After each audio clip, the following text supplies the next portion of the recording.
سب سے پہلے ہم زکوٰۃ کی شرائط کو ڈسکس کرتے ہیں۔ زکوٰۃ مسلمان پر فرض ہے، غیر مسلم پر زکوٰۃ فرض نہیں ہے۔ اسی طرح وہ عاقل بھی ہونا چاہیے، یعنی اگر کوئی شخص، اس کے پاس مال و دولت تو ہے، بالغ بھی ہونا چاہیے، لیکن عقل مند نہیں ہے، یعنی اس کو پاگل پن کا دورہ ہے یا کوئی جنون یا کوئی اس طرح کی کنڈیشن کے اندر پرماننٹ مبتلا ہے، تو اس شخص کے اوپر زکوٰۃ نہیں ہوگی، بلکہ اس کا عاقل ہونا ضروری ہے۔ مالک نصاب ہونا شرط ہے، یعنی جو سونا چاندی اور دیگر چیزوں کا نصاب بیان کیا گیا ہے وہ اس کے پاس موجود ہونا شرط ہے، اگر اس سے کم ہوگا تو زکوٰۃ نہیں ہوگی۔ اسی طرح مال کے اوپر سال کا گزر جانا بھی شرط ہے۔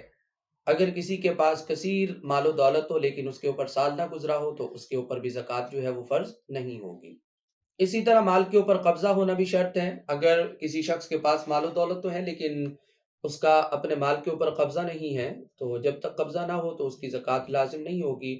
اسی طرح کسی کے پاس روپیہ پیسہ یا سونا چاندی تو تھا، لیکن اس نے کیا کیا، وہ کسی کو قرض کے طور پر دے دیا، تو جب تک وہ قرض واپس نہیں آتا تو اس وقت تک اس کے اوپر اس کی زکوٰۃ ادا کرنا لازم نہیں ہوگا۔